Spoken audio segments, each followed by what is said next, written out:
Fala pessoal, aqui é o Marcelo Erhart. Vamos agora para a nossa última monitoria para a prova P2, última prova de citologia, células.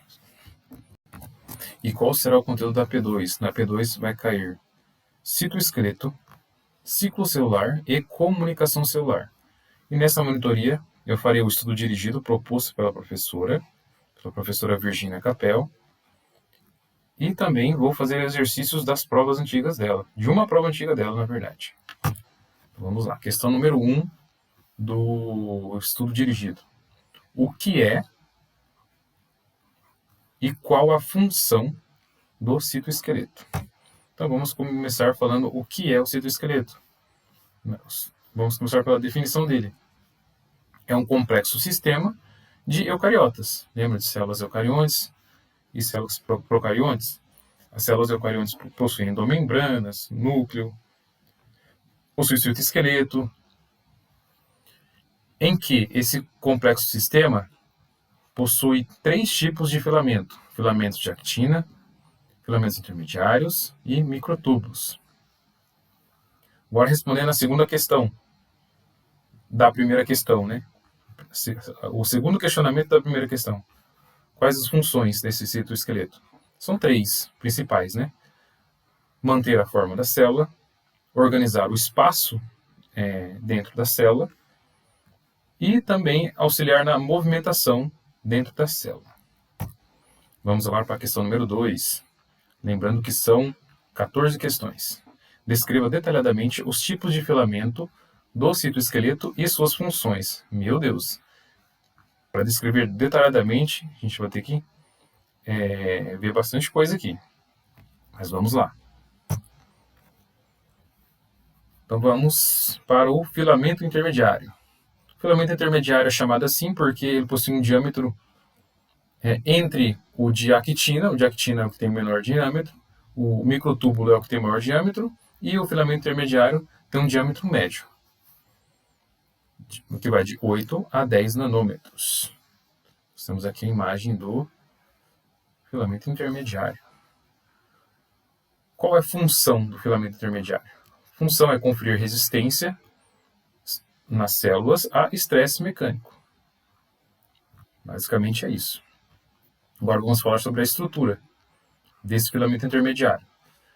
Ele está presente em desmossomos, conferindo resistência na união célula-célula. Podemos ver aqui, ó, que tem um desmossomo, e o filamento intermediário está transpassando aqui, esse desmossomo, conferindo resistência na união dessas duas células, essas células adventícias. Falando também da estrutura, de novo, os filamentos intermediários formam uma rede entre a membrana plasmática e o núcleo. Vocês podem ver aqui também nessa imagem, entre a membrana plasmática e o núcleo. Os filamentos intermediários também formam uma lâmina nuclear na face interna do núcleo, ou seja, bem aqui. Ó. Nós temos o núcleo e na face interna vai ter uma lâmina. Aqui no caso vai ser bidimensional, não tridimensional.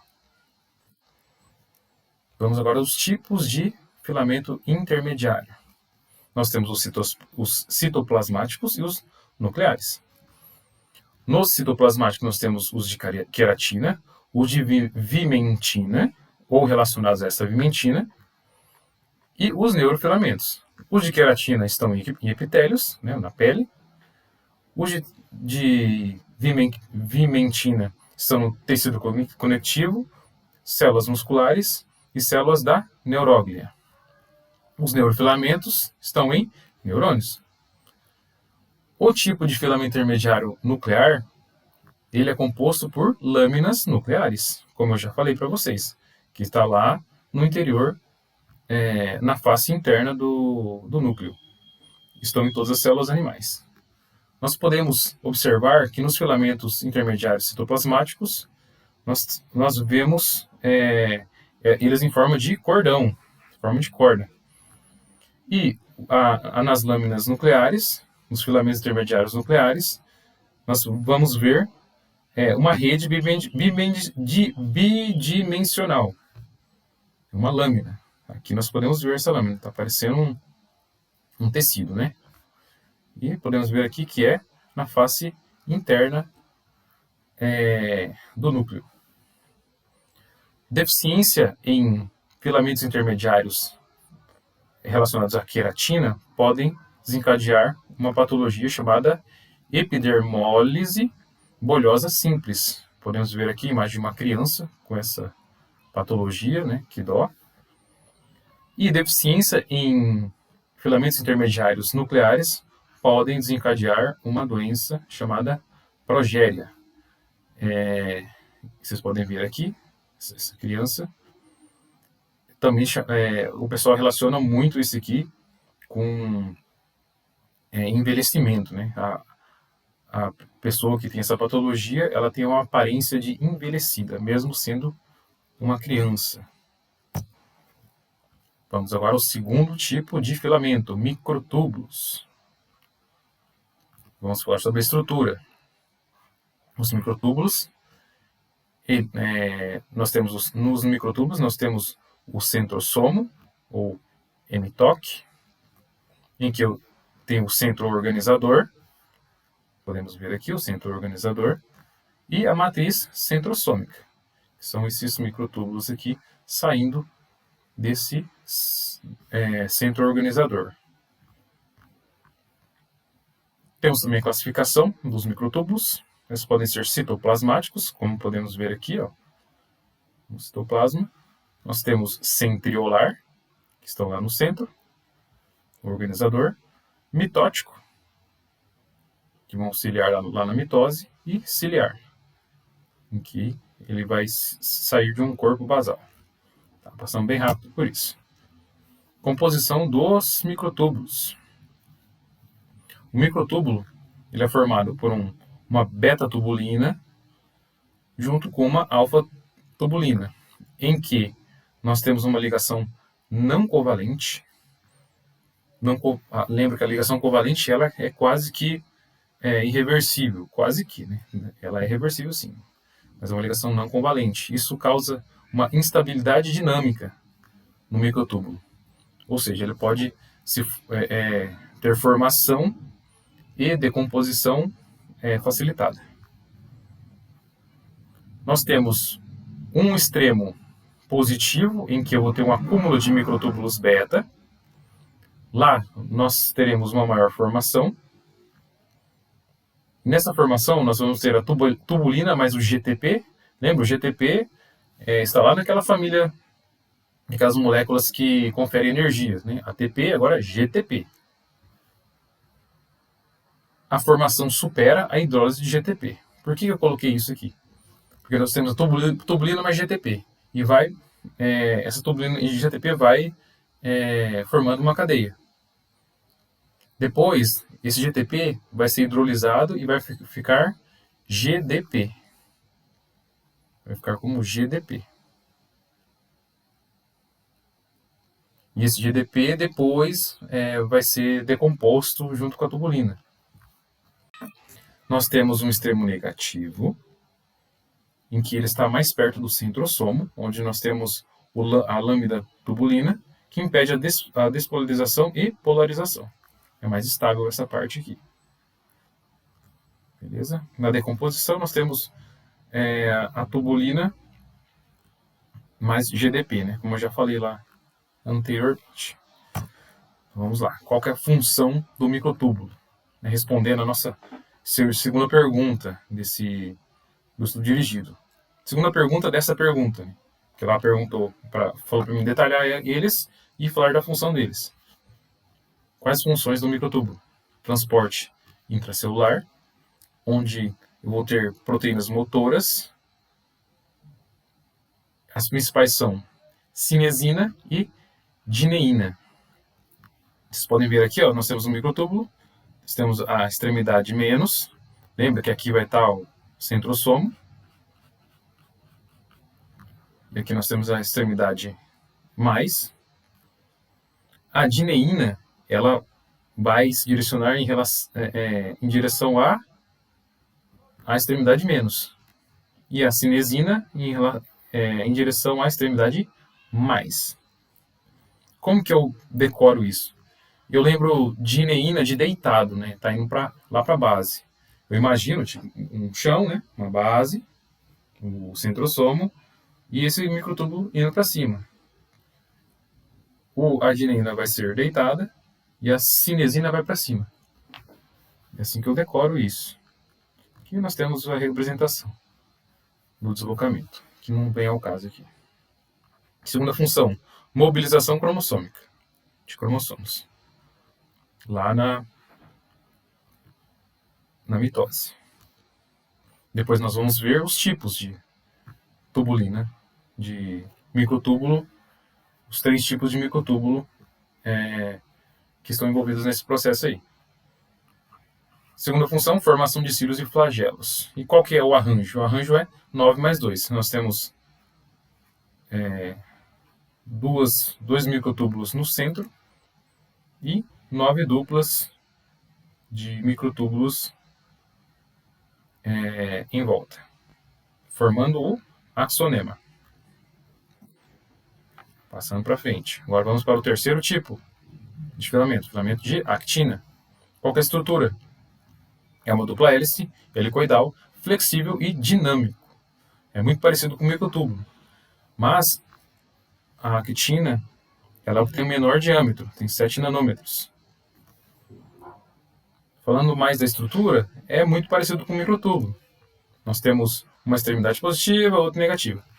As unidades de formação do filamento de actina é a actina G. G, você lembra de grão, grano, formando assim uma actina F, que é o filamento. Na formação, muito parecido com o microtúbulo.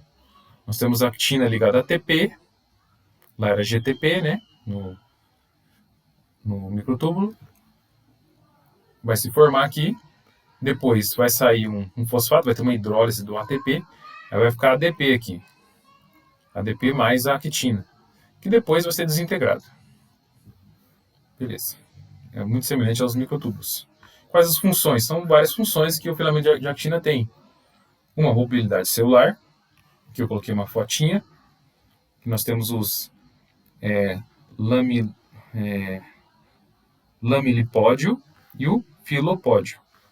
Por que lamilipódio? Porque é uma lâmina, que forma uma lâmina. Essa lâmina aqui, ela foi formada por concentrar filamento de actina aqui nessa ponta. Ela vai se acoplar no substrato, vai fazer um movimento parecido com o movimento ameboide. E o filopódio é um afilamento disso. Segunda função, microvelocidades. Como vemos lá na anatomia ou na histologia, as microvelocidades intestinais. Outra função vai estar na citocinese, vai formar, os filamentos de actina vão formar o anel contrátil. Esse anel aqui, ó, que vai estrangular essa célula em divisão na telófase e vai formar 2 células. E a quarta função vai estar na contração muscular. Isso aqui a gente vai ver lá na fisiologia, o deslizamento da actina na miosina. Então vamos para a questão de prova da professora, essa aqui. Aqui é uma questão para completar, né, para você colocar o nome certo, completar a lacuna para fazer sentido a frase. Então vamos lá. Filamentos intermediários, que já está respondido, né? Apresentam grande resistência à tensão, como a gente já falou. Sua função principal é permitir que as células resistam a estresse mecânico. Beleza. Já vimos isso. Microtúbulos apresentam uma extremidades ligadas a um único centro organizador denominado centrosomo e criam um sistema de vias dentro da célula, ao longo do qual vesículas, organelas e outros componentes celulares são transportados. Isso é verdade. Nós falamos lá sobre os movimentos dentro da célula. Deixa eu até voltar aqui. Esses movimentos aqui, ó, é para esse transporte. Então vamos lá. Proteínas motoras. É exatamente o que eu acabei de mostrar para vocês, gente. Se ligam ao filamento polarizado do citoesqueleto e utilizam energia derivada de ciclos repetidos de hidrólise de ATP para se deslocar ao longo do filamento. Aquele transporte que eu mostrei para vocês no filamento, essas aqui são as proteínas motoras, né? Transporte no filamento de microtúbulos, ele utiliza ATP para um transporte, um mecanismo ativo. Ele consome ATP que vai hidrolisar em ADP. Vai se desfosfatar. Beleza, vamos lá. Filamentos intermediários são formados por uma família de proteínas fibrosas. Sim, os filamentos intermediários possuem uma gama de moléculas diferentes. Os microtúbulos são formados por subunidades tubulina globular, sim, e subunidade de actina globular, formando os microfilamentos. Correto isso aqui. Em cada caso, milhares de subunidades se organizam agregando-se. Sim. Vamos lá. Microfilamentos se apresentam sob a forma de estruturas flexíveis, com um diâmetro de aproximadamente 7 nanômetros. Pode ver que aqui seria o filamento de actina.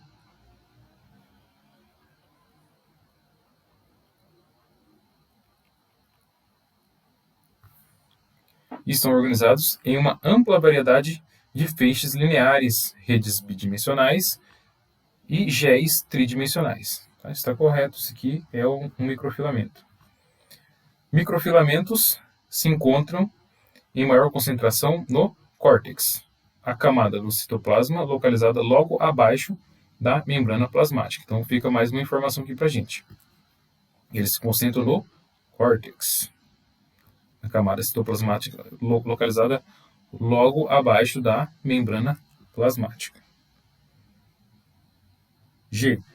O envelope nuclear é sustentado por uma rede de filamentos intermediários. Lembra lá? Deixa eu voltar lá para a gente. A lâmina nuclear. Lembra que nós temos os filamentos intermediários citoplasmáticos e os nucleares. Nesse caso aqui, nós estamos falando da lâmina nuclear. H. Os cílios flagelos contêm microtúbulos estáveis movimentando-se por dineína. Beleza. O que é ciclo celular? Nós estamos aqui na questão número 3 do nosso estudo dirigido. Então, vamos lá. Qual que é o conceito de ciclo celular? É uma sequência ordenada de eventos nos quais ela duplica o seu conteúdo, a célula, e então se divide em duas. Se for uma célula unicelular, vai ser uma reprodução. Se for um ser multicelular, vai ser uma mitose. Né? Questão número 4. Descreva detalhadamente todas as etapas do ciclo celular. Meu Deus, dá bastante coisa. E a 6. Explique e diferencie.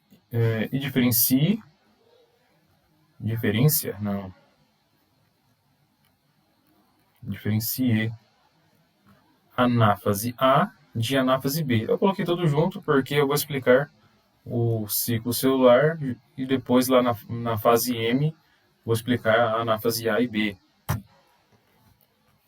Então, o que é o ciclo celular? O ciclo celular é um ciclo em que eu possuo algumas etapas. Né? Nós temos a intérfase, composta pela fase G1, onde tem o crescimento, S, onde eu tenho também crescimento e duplicação do DNA, e G2 com crescimento e preparação para fazer a divisão celular. Depois da intérfase eu tenho a mitose, onde vai ocorrer a divisão celular. A fase G0 é quando a célula fica, ela não vai lá para a fase de mitose. Alguns exemplos de célula G0 é o que? São as células musculares e os neurônios. Durante a intérfase, que seria o normal para a célula, ocorre síntese de proteínas, crescimento, dentre outras coisas. 2 pontos para sair da S para G2 são ter o DNA replicado, e os centrossomos precisam também estar duplicados e nos polos. Então, para sair dessa fase aqui S, fase de síntese de DNA, e também, né, de centrossomos, precisa ter o DNA duplicado, os centrossomos também, e eles nos polos, para vir para essa fase aqui, de G2. Agora vamos para a fase M, que tem diversas outras subetapas, né? Então, começamos aqui pela prófase. Eu decorava isso aqui com prometi a Ana telefonar. Mas aqui nós temos uma etapa a mais, né? Tem o prófase e depois prometáfase. Então, prometi a Ana telefonar. Só que aqui a gente vai acrescentar essa prometáfase. Meu macetinho não funcionou totalmente, porque estou no ensino superior. Mas vamos lá. O que ocorre na prófase? Entramos na fase M, né? Saímos de G2 e vamos para M. O que acontece aqui? Nós temos a condensação dos cromossomos, a formação do cinetócoro, que é isso aqui, ó, lá nos cromossomos, e a formação do fuso mitótico. Fuso mitótico. Beleza, basicamente essas três coisas. Na prometáfase, o núcleo vai se dissociar, os centrossomos vão começar a migrar para os polos, vão para os polos, e eu vou ter a formação de microtúbulos nos cinetócoros. Daqui a pouco a gente vai falar sobre esses tipos de microtúbulos. Agora vamos para a terceira fase, metáfase. Na metáfase, o que vai acontecer? Basicamente a formação da placa equatorial, em que os cromossomos vão ficar alinhados numa placa. Na anáfase, o que vai acontecer? Vai acontecer a separação das cromátides, ou dos cromossomos filhos. Beleza. Nessa anáfase, eu vou ter duas etapas, que é a anáfase A e a anáfase B. Aqui eu estou respondendo a questão número 6. Aqui, os cromossomos são puxados na direção dos polos. Tá vendo aqui? Vai se direcionar para cá. Aqui nós temos os microtúbulos do cinetócoro. Daqui a pouco a gente vai falar sobre os tipos que vão auxiliar nisso.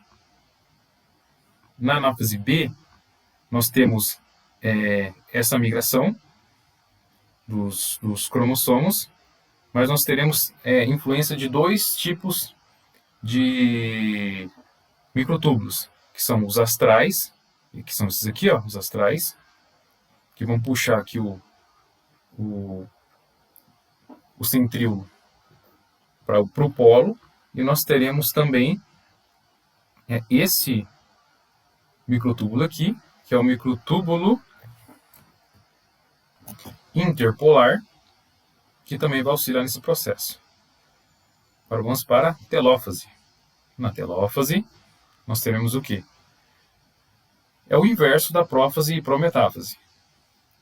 O que a gente pode acrescentar de informação? Que vai ocorrer a formação do anel contrátil, lembra? Formado de filamento de actina. E nós teremos a citocinese, né, que vai dividir a célula aqui. No animal vai ser um estrangulamento, que seria centrífuga, seria uma divisão centrífuga, e no vegetal um fragmoplasto, seria de dentro para fora, seria centrífuga. Beleza? Então vamos lá, questão de prova da professora. Vamos ler esse textão aqui. Ciclo celular quando uma célula se reproduz, realizando uma sequência ordenada de eventos nos quais ele duplica seu conteúdo e então se divide em duas. Considere as três afirmativas e após assinale a alternativa que indica as afirmações corretas. 1. Durante a telófase, que é a última parte, os dois conjuntos de cromossomos chegam aos polos do fuso. Um envelope nuclear é formado em torno de cada conjunto, completando a formação dos dois núcleos. Gente, isso aqui está verdadeiro. É isso que acontece mesmo. É o inverso da prófase. Formar um núcleo, os conjuntos de cromossomos estão nos polos, beleza? Não só eles. Questão número 2. Durante a citocinese de uma célula animal, o citoplasma é dividido em 2 por um anel contrátil, lembra? De filamentos de actina e também miosina, tá certo? Miosina também. O qual divide a célula em 2 células filhas, cada uma com um núcleo, tá certo? 3. Nas células animais, o centrosomo é duplicado na prófase, para auxiliar na formação de 2 polos do fuso mitótico, para que cada célula filha receba seu próprio centrosomo. Gente, a duplicação de centrosomo é na fase G2. Não está em nenhuma das subfases da fase M de mitose. Então, isso aqui está falsa. Nossa resposta vai ser 1, 2. 1 e 2, verdadeiro. Questão número 5 do nosso estudo dirigido.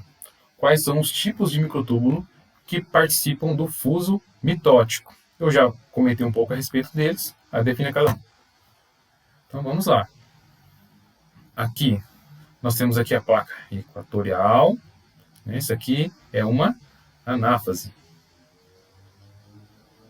E quais tipos de túbulo nós temos? Nós temos os interpolares, que unem um polo ao outro, ligam os centrosomos dos polos e se interdigitam no centro. Tá vendo aqui essa interdigitação aqui?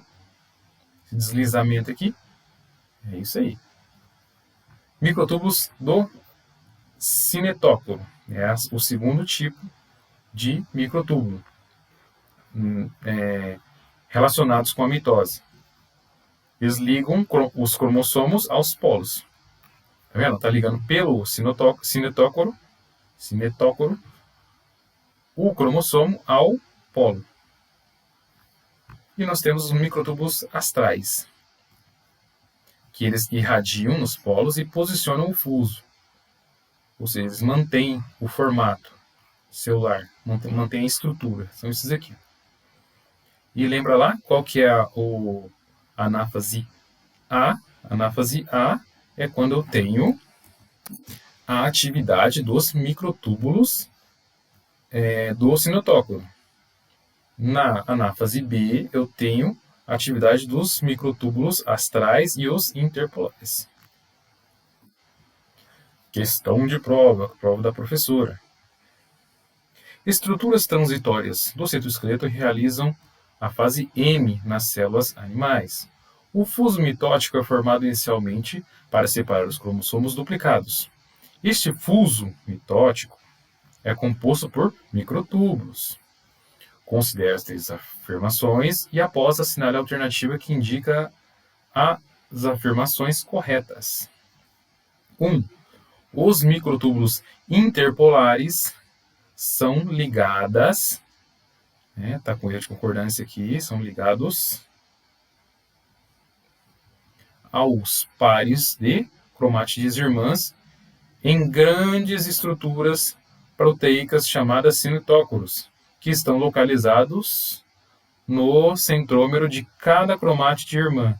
Gente, isso aqui é a definição de microtúbulo do cinetócoro. Então está falso. A anáfase A é o movimento inicial dos cromossomos em direção aos polos, que é acompanhada pelo encurtamento dos microtúbulos do cinetócoro, tá certo?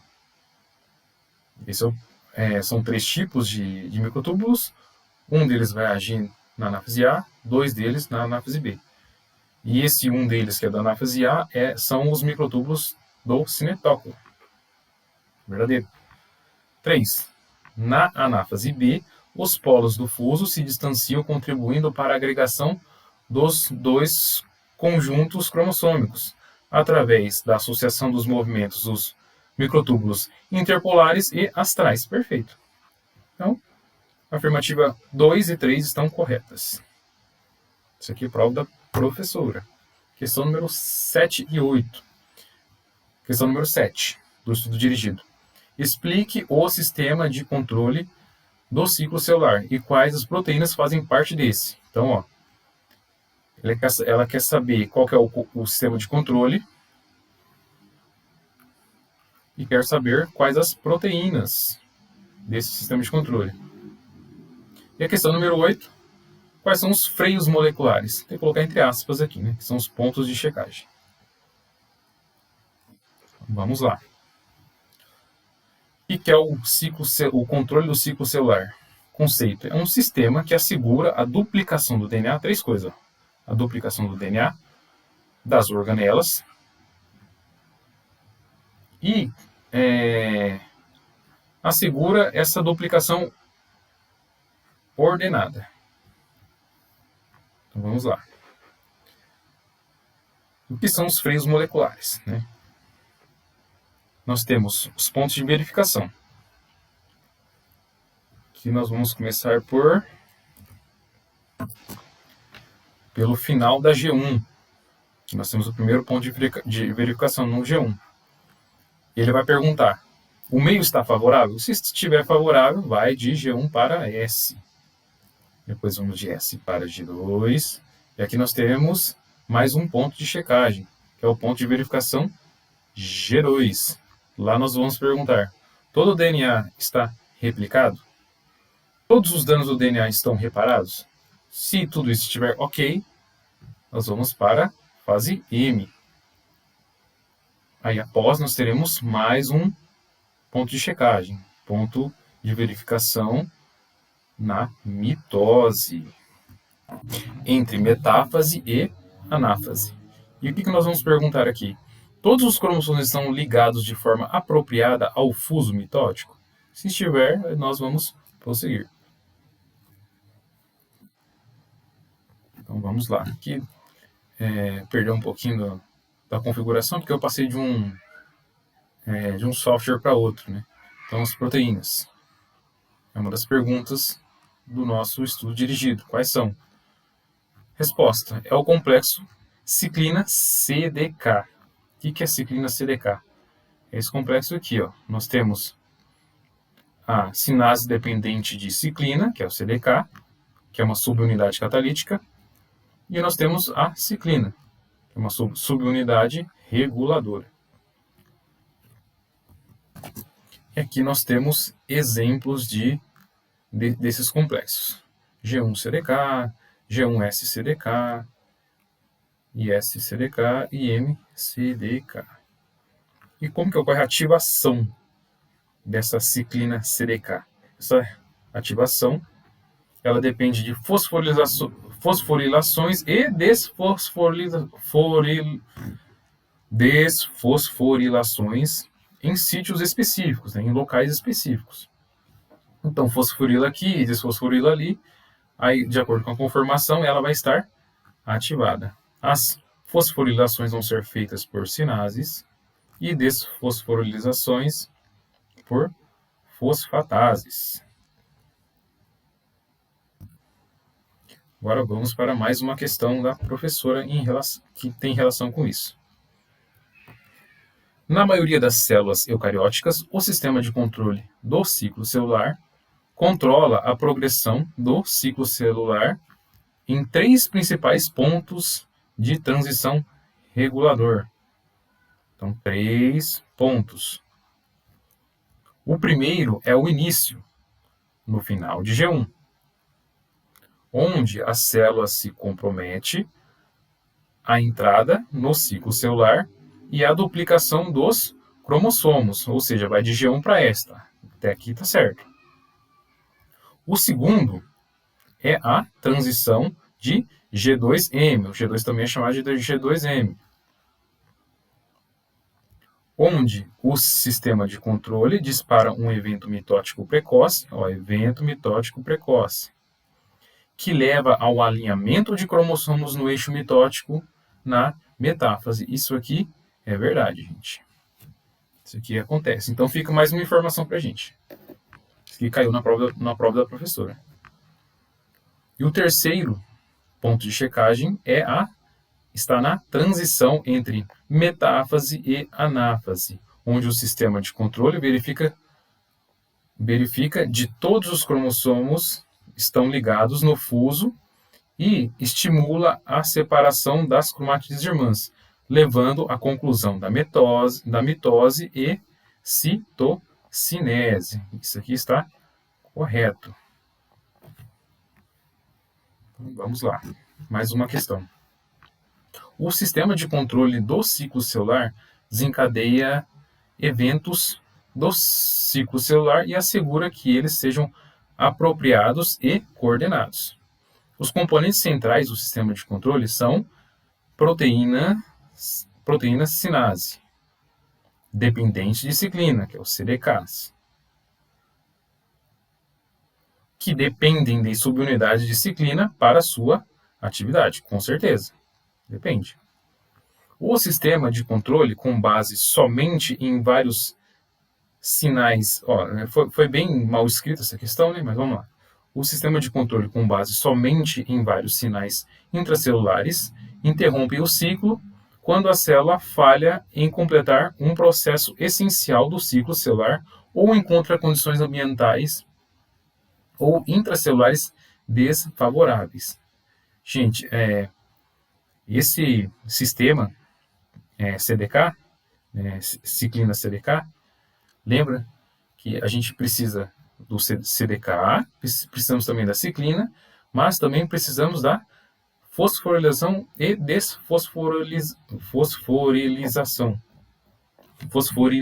Desfosforilação. E não é somente de vários sinais intracelulares. Então, está falsa essa questão. Questão número 9 do nosso estudo dirigido. O que é sinalização celular? Então, aqui nós já estamos no terceiro tópico da nossa P2, que é a comunicação celular. O que é? Conceito. Aqui desconfigurou, né, por conta do software diferente que eu usei. São eventos de recepção e transdução de sinais nas células. Aqui nós temos uma exemplificação.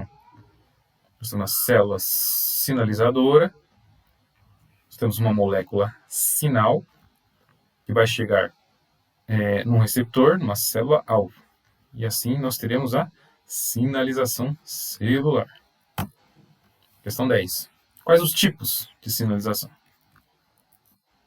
São 5 tipos. Nós temos endócrina, sinalização endócrina, em que o sinal é normalmente feito por um hormônio. O sinal, a molécula sinalizadora, vai percorrer o sistema circulatório e chegar lá na nossa célula-alvo, no receptor da nossa célula-alvo.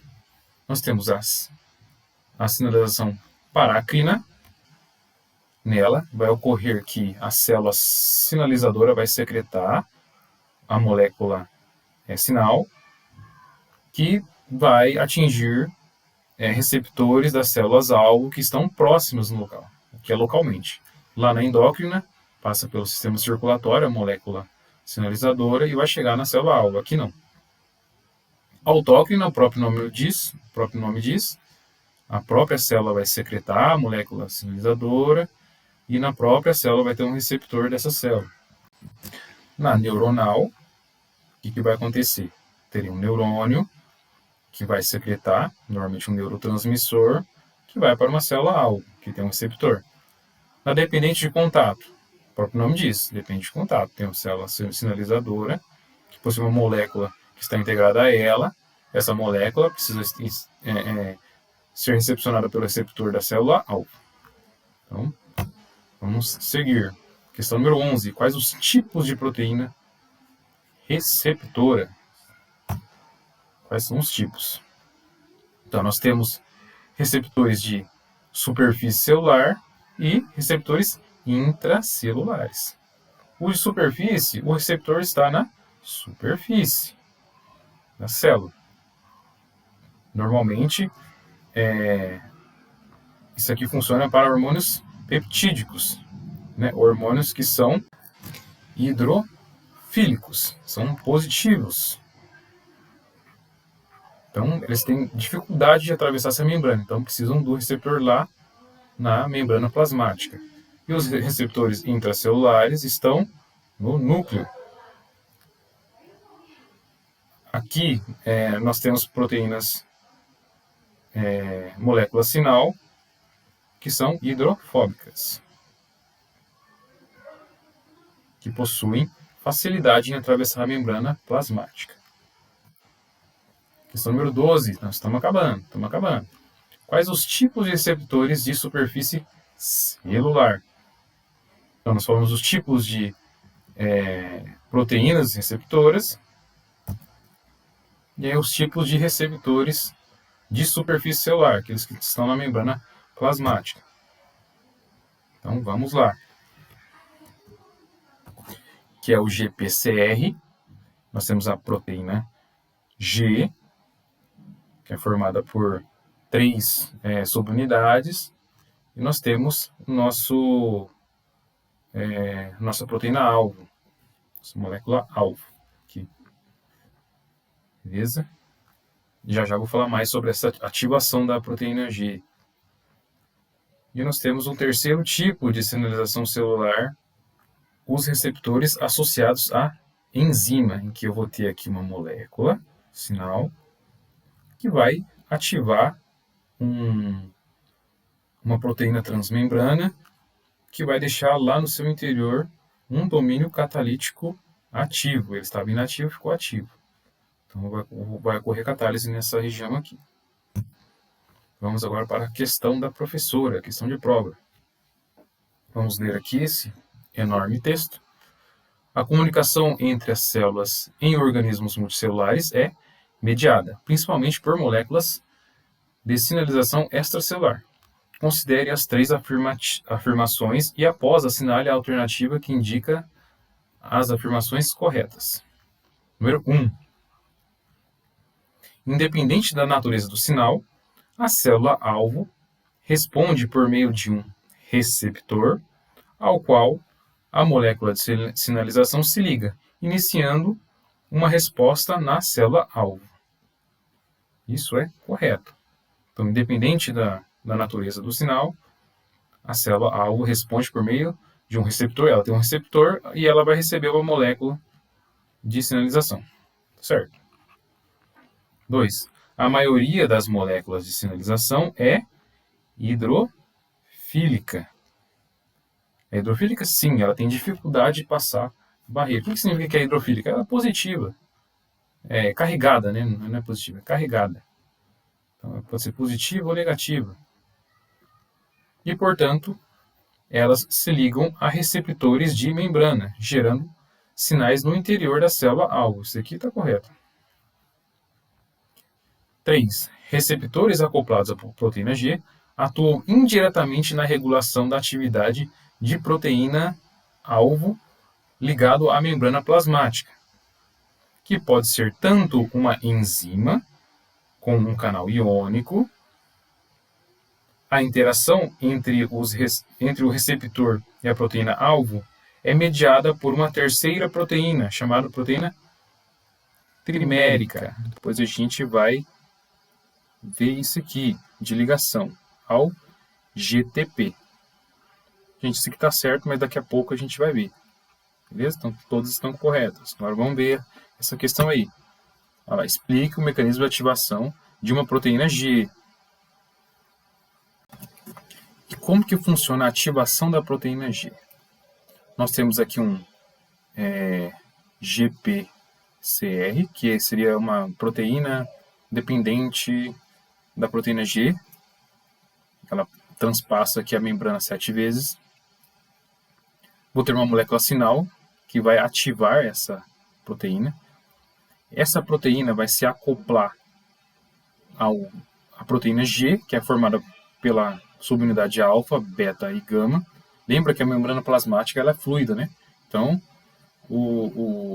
essa proteína G e a GPCR elas ficam se movimentando pela membrana plasmática. E quando essa GPCR é ativada, ela vai, quando ocorrer o encontro entre a proteína G e o GPCR, vai ocorrer o seguinte. A parte que tem GDP da subunidade alfa vai se fosforilar e vai formar GTP. Assim, estará ativada a subunidade alfa. E também a unidade beta e gama. Essa unidade alfa, ela então vai se acoplar a uma proteína-alvo. E vai ativar essa proteína-alvo. Depois, vai ocorrer a hidrólise desse GTP, que vai virar GDP, e assim vai ser inativada de novo essa parte alfa. O que vai acontecer com essa parte beta e gama? O que pode acontecer? Né? Não pode acontecer nada, ou ela pode vir para cá. Em que esse complexo aqui, beta-gama, ativado, ela pode ativar um canal iônico. Aqui no nosso exemplo, nós temos um canal de potássio. Beleza? E também lá na ativação da proteína-alvo, vai acontecer o seguinte. Normalmente, ocorre que essa proteína-alvo, ela vai gerar a formação de moléculas mensageiras. Basicamente é isso. As proteínas-alvo, que são esses marrons aqui, os mais comuns são o adenilato ciclase, que vai formar a síntese de AMP cíclico, que é bem importante lá na farmacologia, e também fosfolipase C, onde ocorre a síntese de trifosfato de anisitol. Legal, né? Então vamos para a última questão, questão número 14. Descreva a via de sinalização da adrenalina, pela qual esse hormônio estimula a degradação de glicogênio nas células da musculatura esquelética. Então, lendo de novo, adrenalina, quero saber qual que é a via da adrenalina, no qual ocorre a degradação de glicogênio em célula muscular. Então, vamos lá. Nós temos lá o meu GPCR, aquele sisteminha de ativação da proteína G, GPCR, vai vir a molécula sinal, que vai ativar. Esse GPCR vai ativar a proteína G, que vai o GDP vai fosforilar, vai formar GTP, assim vai ativar essa proteína G. Essa proteína G vai ativar uma molécula alvo. Então, o que é essa molécula sinal? É a adrenalina, que ativou o GPCR. A proteína G foi ativada também pelo GPCR, que vai ativar a nossa molécula alvo, que é o adenilato ciclase. O adenilato ciclase vai fazer com que o ATP forme o AMP cíclico. O AMP cíclico vai ativar o pKa, que seria uma proteína dependente desse AMP cíclico. Proteína sinase dependente de AMP cíclico. E isso vai ativar a fosforilase sinase. E essa fosforilase sinase vai ativar o glicogênio fosforilase, que aí sim vai lá catalisar a degradação de glicogênio na célula muscular. Então, o que a gente observa aqui? Várias ativações. Né? Quantas ativações? Uma, duas, três. Aqui é uma formação. 4, 5, 4, 5, 6. Aqui, eu vou colocar um 7 aqui, né? Porque é a formação do AMP cíclico. Então, nós temos 7 coisas para lembrar aqui. Se a professora perguntar, ela pode perguntar isso aqui na prova, gente. Essa parte aqui, você pode até falar que é uma cascata de enzimas que degradam o glicogênio. Isso aqui, ó. Essas duas últimas. Mas as outras precisa falar assim. Você vai falar que a adrenalina, como molécula sinal, vai se acoplar ao receptor do GPCR, que vai ativar a proteína G. Você pode até falar, vai ativar a subunidade alfa da proteína G, que é ativada quando o GDP vai ser fosforilado e virar GTP. E essa proteína G vai ativar a molécula alvo, que é o adenilato ciclase. E esse adenilato ciclase, junto com um ATP, vai formar AMP cíclico. Esse AMP cíclico vai ativar o pKa. Esse pKa vai ativar a fosforilase sinase, que vai ativar o glicogênio fosforilase, e assim nós teremos a degradação do glicogênio. Beleza, gente? Então, agradeço muito pela atenção de todos e desejo a vocês uma boa prova. E até a próxima.